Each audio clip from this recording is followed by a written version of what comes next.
carta a los Corintios, el capítulo 4.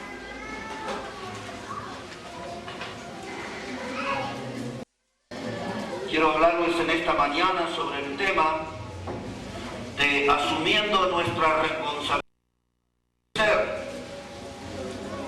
¿Cuál es nuestra responsabilidad en la iglesia para que podamos crecer? Aquí, hermanos, en Primera de Corintios, el capítulo 4, versículo 9. Primera de Corintios, el capítulo 4, versículo 9. Dice la palabra de Dios: porque según pienso, Dios nos ha exhibido a nosotros los apóstoles como postreros, como a sentenciados a muerte, pues hemos llegado a ser espectáculo al mundo, a los ángeles y a los hombres. Nosotros somos insensatos por amor de Cristo, mas vosotros prudentes en Cristo. Nosotros débiles, mas vosotros fuertes. Vosotros honorables, mas nosotros despreciados. Hasta esta hora padecemos hambre, tenemos sed, estamos desnudos, somos abofeteados y no tenemos morada fija. Nos fatigamos trabajando con nuestras propias manos. Nos maldicen y bendecimos. Padecemos persecución y la soportamos. Nos difaman y rogamos. Hemos venido a ser hasta ahora como la escoria del mundo, el desecho de todos. Hermano, este pasaje tiene claves para que nosotros podamos asumir una responsabilidad y crecer como iglesia. Y la primera clave que yo encuentro en este pasaje, que para que nuestras iglesias crezcan, tenemos que, hermanos, aprender de la escuela del sacrificio. Y ese es el primer punto que quiero tocar con ustedes en esta hora, sobre la escuela del sacrificio. Aquí el apóstol Pablo enumera una serie de sacrificios que ellos tuvieron que hacer para predicar la palabra de Dios. Entre la lista de sacrificios está que ellos estuvieron dispuestos y de hecho pasaron hambre. Dice la palabra de Dios que ellos tuvieron que pasar sed y fueron abofeteados, fueron humillados, fueron difamados, dice el pasaje. Es decir, que toda clase de tormenta se vino sobre el ministerio del apóstol y de lo que les acompañaban a ellos. Pero el apóstol pudo cumplir igual su ministerio, llevar el mensaje del evangelio adelante, seguir ganando almas, fundando nuevas iglesias, gracias a que él, hermano, aprendió en la escuela del sacrificio. Parece ser, hermanos, que la escuela del sacrificio se cerró. Parece ser que la escuela del sacrificio no produce obreros de esta calidad, de esta categoría. Y hoy casi todos prefieren en las iglesias la escuela del confort. La escuela del confort es aquella que está llena de comodidades, donde el cristiano no viene a dar nada, sino que el cristiano quiere recibir todo. La escuela del confort es aquella que está compuesta por hombres y mujeres que en un culto hoy están más atentos al llamado de un celular que a la voz de Dios. Y usted lo ve que en el medio de una predicación una musiquita suena. Usted ve aún a los hermanos que desprecian la predicación y se levantan y van a atender el celular afuera. Esos son alumnos de la escuela del confort. Con alumnos de esa calidad no van a crecer nuestras iglesias. Con alumnos de esa categoría el mensaje del evangelio no va a ir adelante. Alumnos que quieren llegar a una conferencia o al culto de la iglesia siempre traídos en un vehículo. Pero en la escuela del sacrificio uno aprende a caminar. En la escuela del sacrificio uno aprende a moverse sin depender de la ayuda de otros. En la escuela del sacrificio uno aprende a sudar. En la escuela del sacrificio uno tiene una sola consigna: servir fielmente al Señor.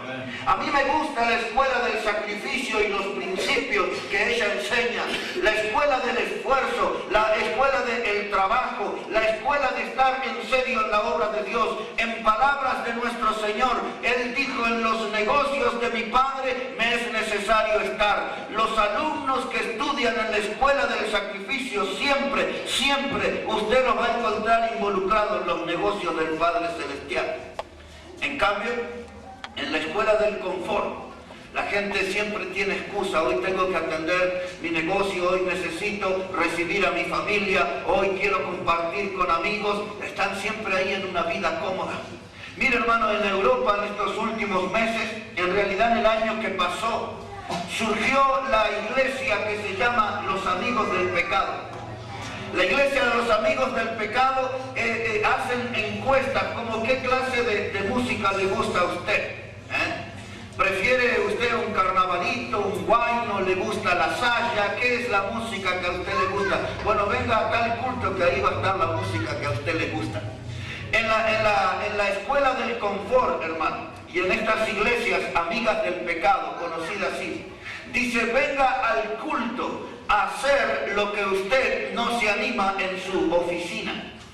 La gente que trabaja en empresas, que trabaja en oficinas, no pueden estar allí con el nudo de su corbata flojo, no pueden estar allí atendiendo el teléfono y con los pies sobre la mesa. Pero sin embargo ahora, hermanos, se promueven cultos donde la gente puede venir y extender sus pies al banco de adelante y escuchar ahí una predicación recostado en la iglesia. Hermano, esa es la escuela del confort. Con alumnos de esa escuela nuestra iglesia nunca va a crecer. Con alumnos de esa escuela el Evangelio de Cristo nunca va a ser exaltado. Con alumnos de esa escuela el nombre de Dios nunca va a ser glorificado. Si usted se encuentra en la escuela del confort, yo le animo a que salga de ese lugar y que se meta en la escuela del sacrificio. Oh, hermano, estos hombres no estaban exigiendo un buen plato de comida para predicar. Ellos dicen: hemos pasado hambre en nuestro ministerio. Esta gente no estaba exigiendo dinero para predicar, hemos tenido necesidades. Esta gente no exigía un traje como ofrenda para anunciar el Evangelio, estamos desnudos. Esta gente no decía: póngame 2 guardaespaldas para que nadie me toque. Ellos eran abofeteados. Esta gente no tenían ahí un abogado que intercediera por ellos, eran difamados, vivían bajo calumnia, pero con todas esas adversidades nunca perdieron el entusiasmo por predicar la palabra de Dios. Nunca perdieron el entusiasmo por predicar la palabra de Dios. Personalmente, me gusta esta escuela del sacrificio. Me gustaría tener un diploma que diga: Héctor Catani estudió en la escuela del sacrificio. Porque en esta escuela, hermano, el que da la clase no es un profesor calificado, el que da la clase es Dios en persona.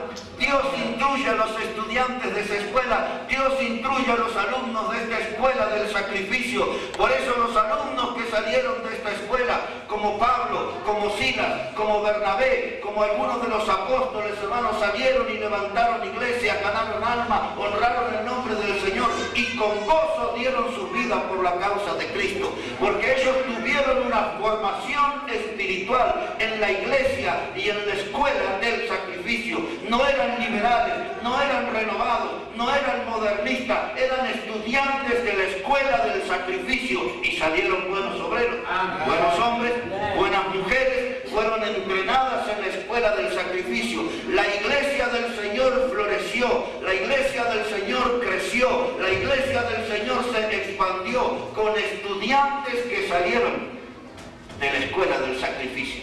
Segunda de Corintios, capítulo 11. Segunda carta a los Corintios, el capítulo 11. Mire cómo dice ahí la palabra de Dios, verso 23 en adelante. Segunda carta a los Corintios, el capítulo 11, verso 23 en adelante. Dice la palabra de Dios, hermano: son ministros de Cristo, como si estuviera loco hablo. Yo más, en trabajos más abundantes, en azotes sin número, en cárceles, más en peligros de muerte muchas veces. De los judíos 5 veces he recibido 40 azotes menos 1. 3 veces he sido azotado con varas, 1 vez apedreado, 3 veces he padecido naufragio. 1 noche, 1 día he estado como náufrago en alta mar. En caminos muchas veces, en peligros de ríos, peligros de ladrones, peligros de los de mi nación, peligros de los gentiles, peligros en la ciudad, peligros en el desierto, peligros en el mar, peligros entre falsos hermanos, en trabajo y fatiga, en muchos desvelos, en hambre y sed, en muchos ayunos, en frío y en desnudez, y además de otras cosas, lo que sobre mí se agolpa cada día, la preocupación por todas las iglesias. Esto, hermano, que se llama compromiso con el Señor, hoy en día, hermano, algunos le llaman currículum.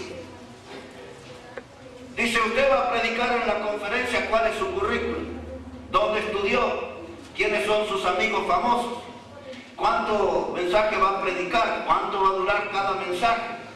¿Sabe qué, hermano? Un hombre de Dios no necesita esas clases de características. Un hombre de Dios lo que necesita tener en su hoja de servicio es que su vida permanentemente ha estado bajo peligro. Está bajo peligro, hermano, está bajo amenaza, porque es una persona que predica la Biblia con coraje, que predica la Biblia con decisión, que predica la Biblia con compromiso, que predica la Biblia porque entiende perfectamente que la Biblia es la palabra de Dios. Y cuando la palabra de Dios es anunciada, la gente, hermano, es sacudida, porque la palabra de Dios sacude al pecado, sacude al pecador. La palabra de Dios siempre es chocante para aquella persona, hermano, que no quiere obedecer al Señor. Jesús dijo que aquel que es de Dios, la palabra de Dios oye.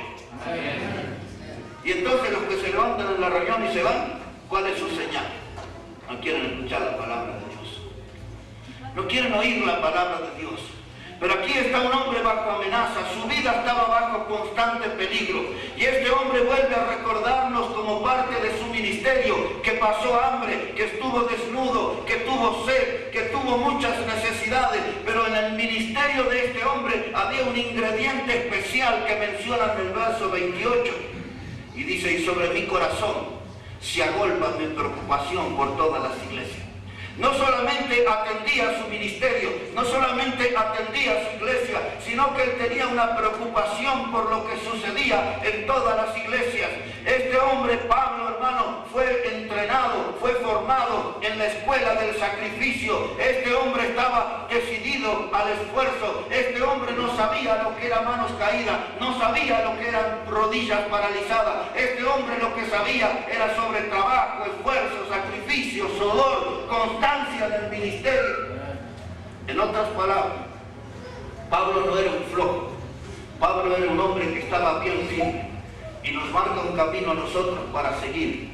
Si queremos ser un hombre de la altura del apóstol Pablo, vamos a tener que entrar a la escuela del sacrificio y aprender allí las grandes lecciones de Dios. Porque los que estudian en la escuela del confort, en la escuela de la comodidad, nunca producen ningún fruto para el Señor. Hermanos, tenemos que asumir nuestra responsabilidad para que la iglesia crezca. La primera responsabilidad que tenemos que tomar es formarnos, prepararnos en la escuela del sacrificio. Segunda responsabilidad que tenemos que asumir. Tenemos, hermanos, en segundo lugar, tener que dejar de ser espectadores y empezar a ser protagonistas en la obra de Dios. Dejar de ser espectadores y pasar a ser protagonistas en la obra de Dios. Hay muchos hermanos que están allí de espectadores como si estuvieran en un teatro. Se sientan, hermano, sus conversaciones son como esta. Ese mensaje me gustó, la segunda parte de la predicación no me gustó. Ese hermano anda bien, aquel anda más o menos. Cuidado con aquel que es flojito, cuídese de esa hermana que es chismosa. Ellos siempre están de espectadores y analizan todo lo que es la obra, pero nunca hacen nada en la obra. Solamente hablan y hablan y hablan y hablan y hablan. pero nunca los encuentra haciendo nada. No los encuentra con una escoba en la iglesia, no los encuentra limpiando el baño, no los encuentra ordenando los bancos de la iglesia. Todo lo que hacen es un trabajo de espectador, son como críticos religiosos. Ellos son los que califican: este pastor anda bien, aquel anda mal, este predica bien, aquel predica mal, este hermano es carnal, aquel es medio tibio. Por esa clase de personas no van a crecer nuestras iglesias. Hay que empezar a ser protagonistas, verse en la obra de Dios. Primera de Samuel, capítulo 17. Mire cómo dice la palabra de Dios ahí. Primer libro de Samuel, el capítulo 17.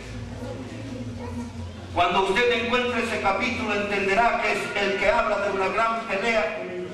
La gran pelea entre David, el hombre de Dios, y Goliat, el filisteo. Primera de Samuel, el capítulo 17. Mire cómo dice la palabra de Dios. Usted ya conoce esa historia de cómo Goliat provocaba al pueblo de Dios y nadie salía a defender el nombre de Dios. Hasta que aparece David en la escena, hermano. Y David no quería tolerar, ya que ese filisteo, hermano, por grande que era, David no quería tolerar que estuviera humillando al pueblo de Dios. Y así llega, hermano, al versículo 22. Primera de Samuel, capítulo 17, verso 22. Dice la palabra que entonces David dejó su carga en mano del que guardaba el bagaje y corrió al ejército. Y cuando llegó, preguntó por sus hermanos si estaban bien. Mientras él hablaba con ellos, he aquí que aquel paladín que se ponía en medio de los dos campamentos, que se llamaba Goliat, el filisteo de Gat, salió de entre las filas de los filisteos y habló las mismas palabras, y las oyó David. Y todos los varones de Israel que veían a aquel hombre huían de su presencia y tenían gran temor. Y cada uno de los de Israel decía: ¿no habéis visto a aquel hombre que ha salido? Él se adelanta para provocar a Israel. Al que le venciere, el rey le enriquecerá con grandes riquezas y le dará su hija y eximirá de tributos a la casa de su padre en Israel. Entonces habló David a los que estaban junto a él, diciendo: ¿qué harán al hombre que venciera a este filisteo y quitar el oprobio de Israel? Porque ¿quién es este filisteo incircunciso para que provoque a los escuadrones del Dios viviente? Y el pueblo le respondió las mismas palabras, diciendo: así se hará al hombre que le venciere. Y oyéndole hablar Eliab, su hermano mayor, con aquellos hombres se encendió en ira contra David y dijo: ¿para qué has descendido acá? ¿Y a quién has dejado aquellas ovejas en el desierto? Yo conozco tu soberbia y la malicia de tu corazón, que para ver la batalla has venido. David respondió: ¿qué he hecho yo ahora? ¿No es esto mero hablar? Imagínense, hermano, un gigante provocando al pueblo de Dios. El pueblo de Dios allí todo apocado, como habla aquí la palabra del texto que tengo a la izquierda. Gente que estaba con su corazón apocado, muertos de miedo.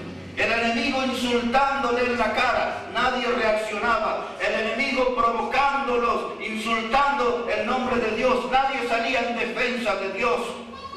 Y hasta que aparece David allí, y David dice: ¿qué es esto? Yo estoy dispuesto a pelear con ese hombre. Yo estoy dispuesto a hacer algo en esta batalla.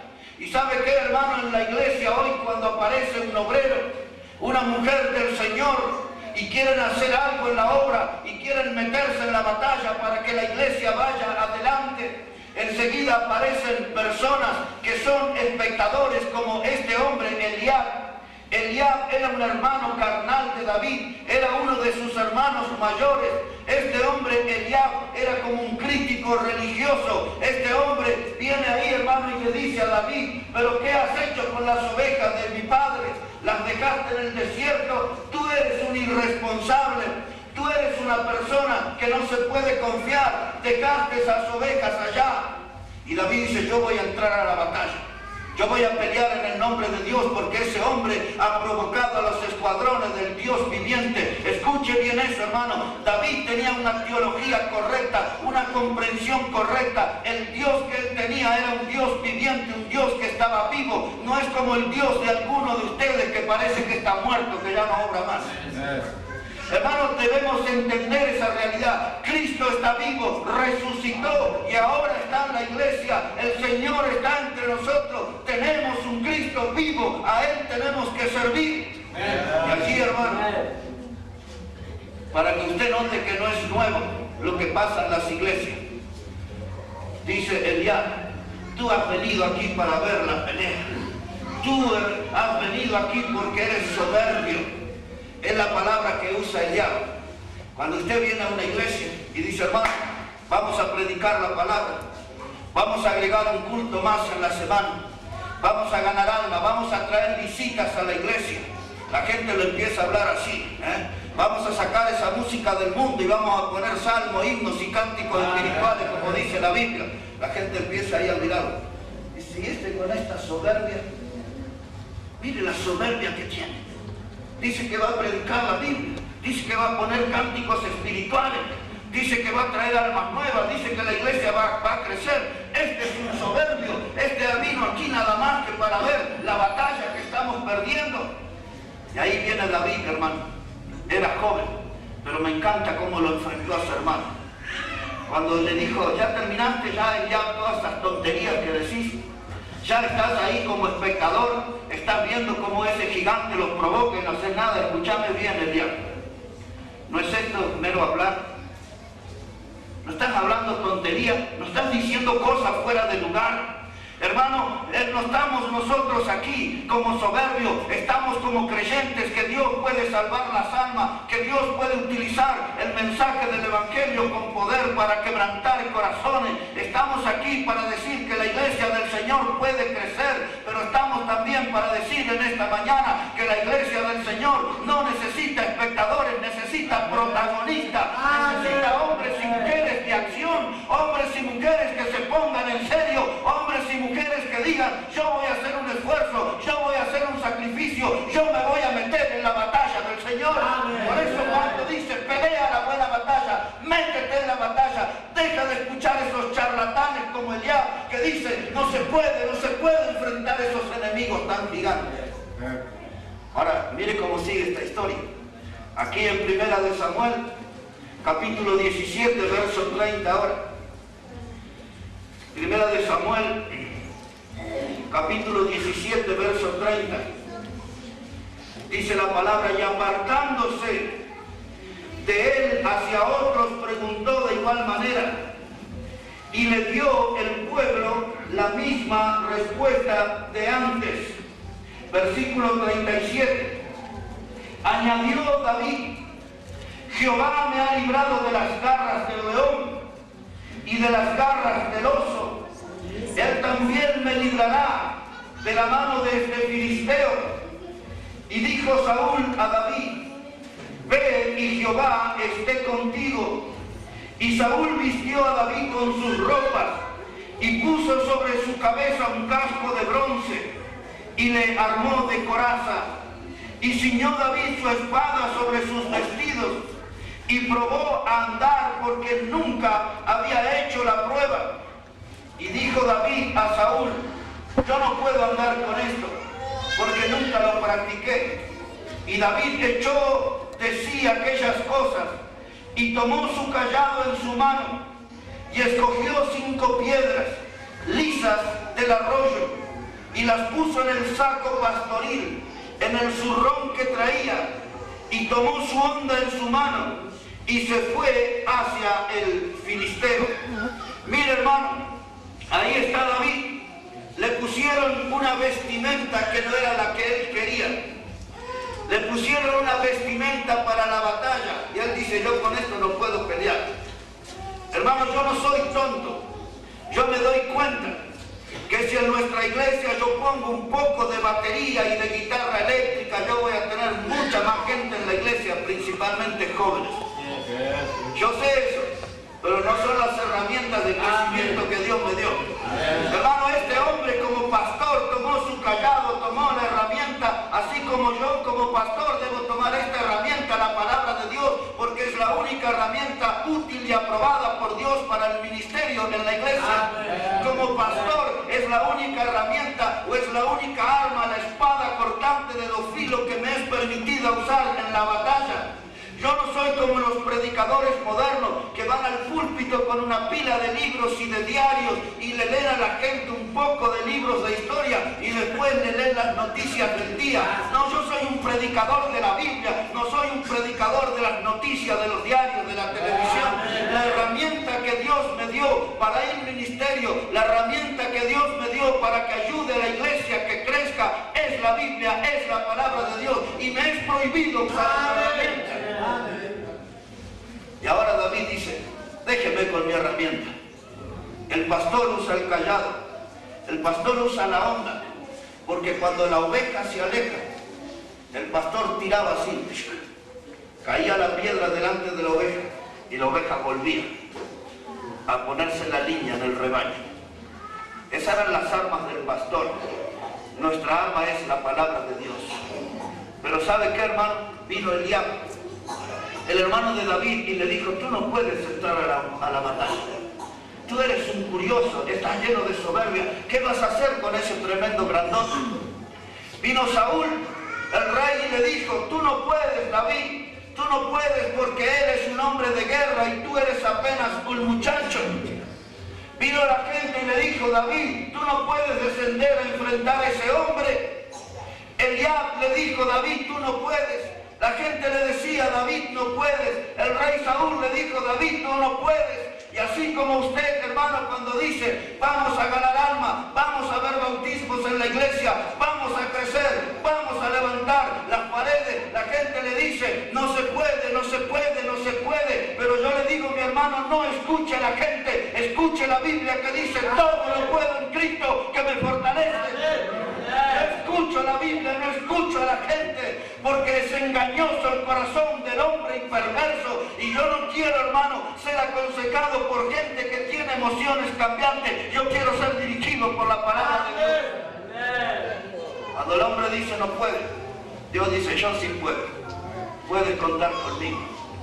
Nuestras iglesias, hermanos, no están creciendo porque no estamos asumiendo responsabilidad.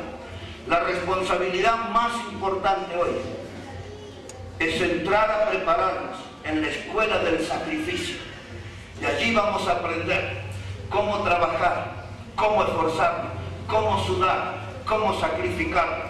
La segunda cosa que debemos hacer para que nuestras iglesias crezcan, dejar de ser espectadores y empezar a ser protagonistas.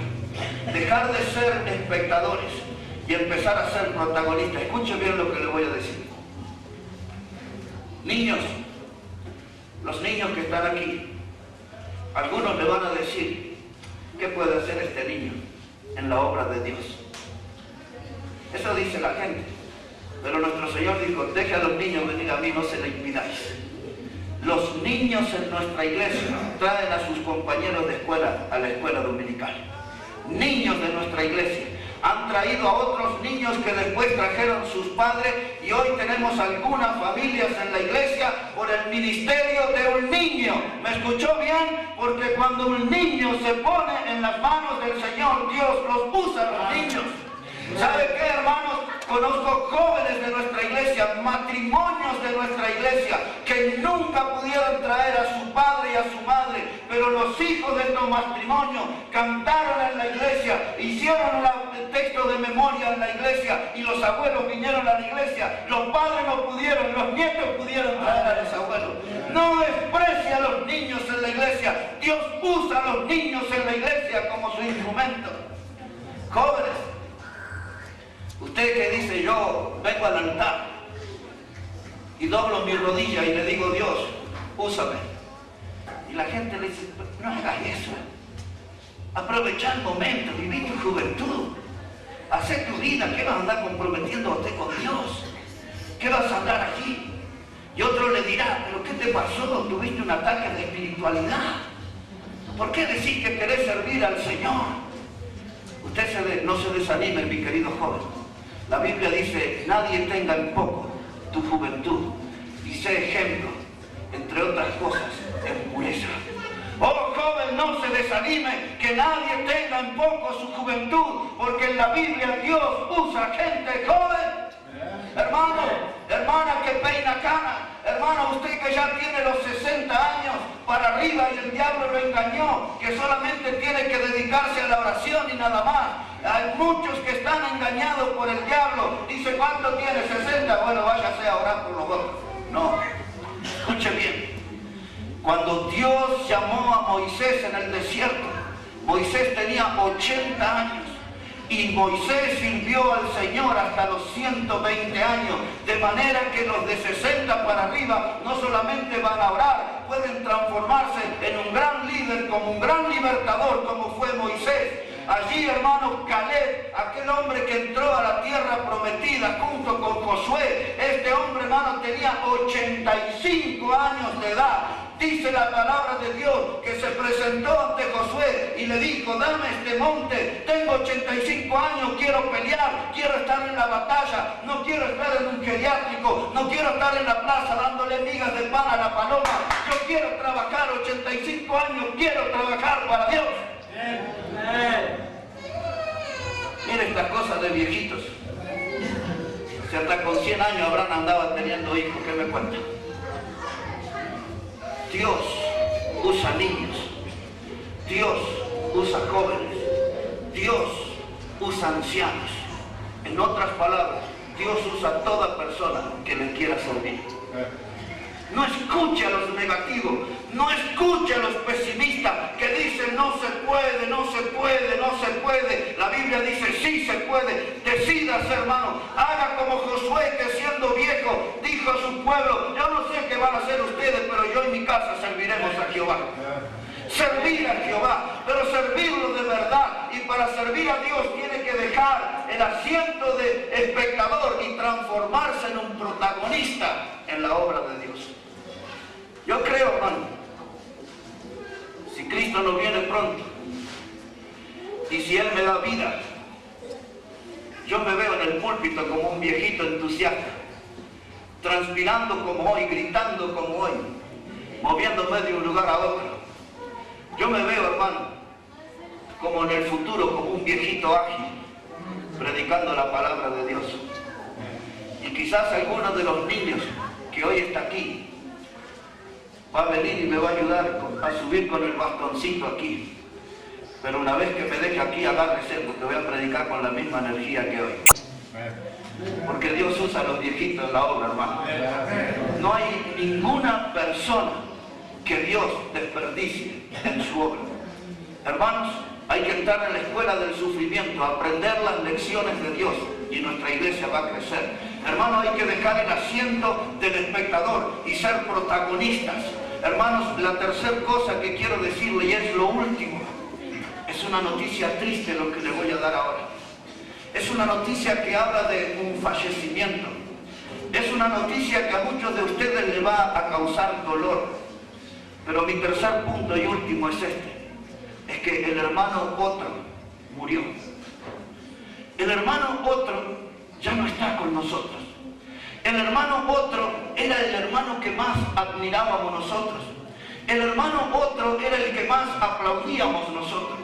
Yo no tengo duda que el hermano otro era el mejor de todos nosotros. El hermano otro que siempre ocupó un lugar importante en la iglesia del Señor, hoy ya no está. Hoy ya murió. Otro no está. Y hoy solamente estoy yo. ¿Usted lo conoce, el hermano otro? Otro es aquel hermano que decían, vamos a hacer la conferencia, hay que limpiar la iglesia. Pastor, yo no puedo, pídale a otro. Otro es el hermano que decían, vamos a poner ladrillo en las paredes. Oh, pastor, yo no puedo, pídale a otro. Hermano, usted podría dirigir el culto hoy, no puedo, hable con otro. Usted podría traer el mensaje de la palabra de Dios en nuestra reunión. Hoy no, pastor, hable con otro. Otro, la gente se acostumbró al hermano otro. La gente se acostumbró que todas las cosas las hace otro. Otro es el que ofrenda, otro es el que canta al Señor, otro es el que predica. El hermano otro es el que trae las almas a la iglesia. Otro es el que está siempre poniendo una voz positiva, pero otro no está, otro ya murió. Hermano,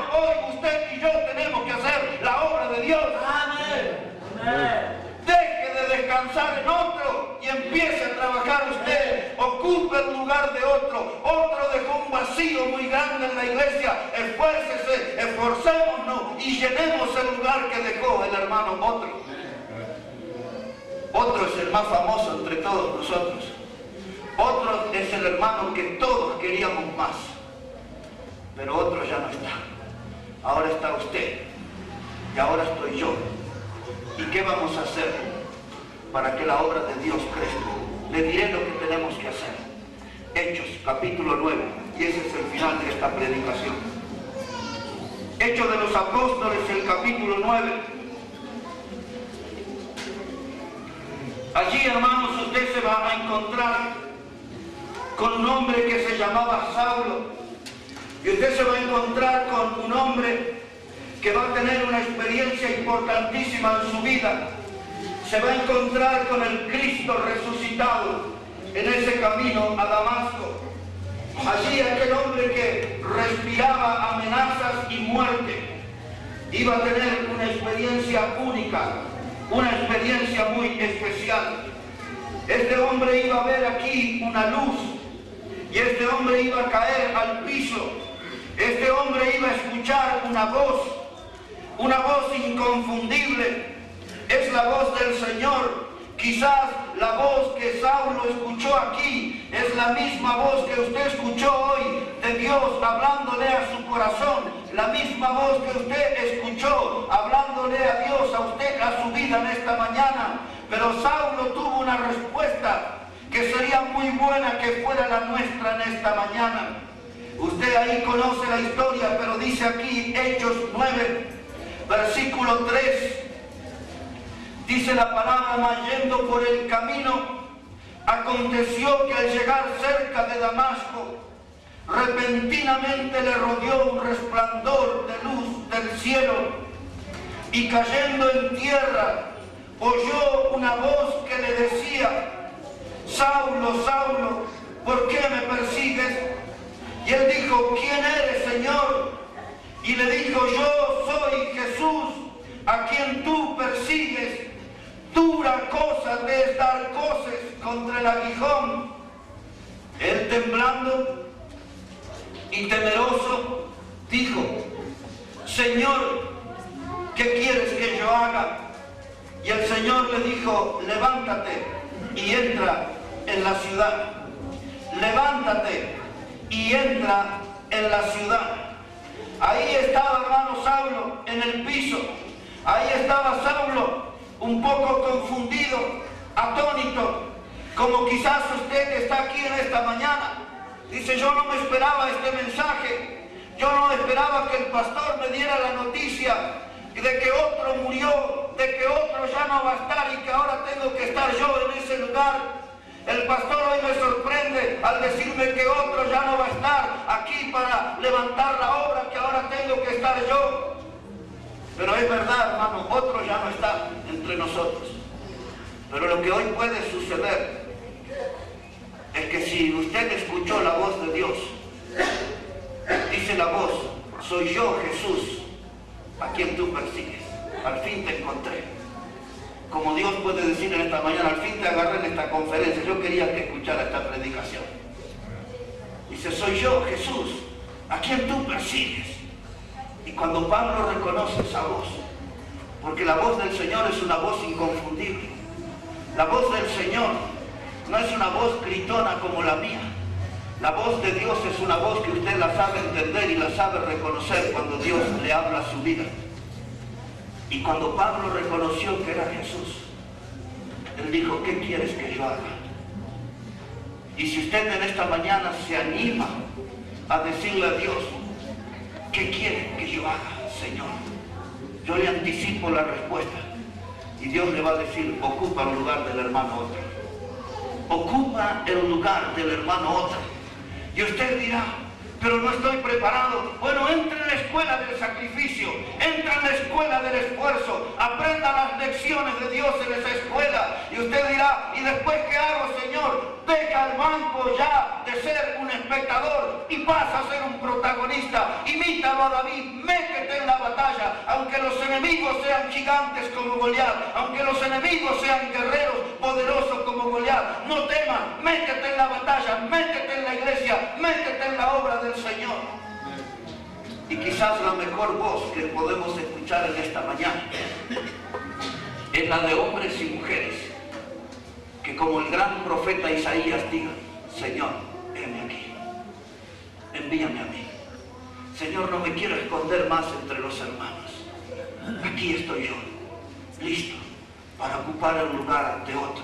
Señor, aquí estoy yo. ¿Qué quieres que yo haga? ¿Qué quieres que yo haga? Y el Señor le dice, levántate ya, levántate.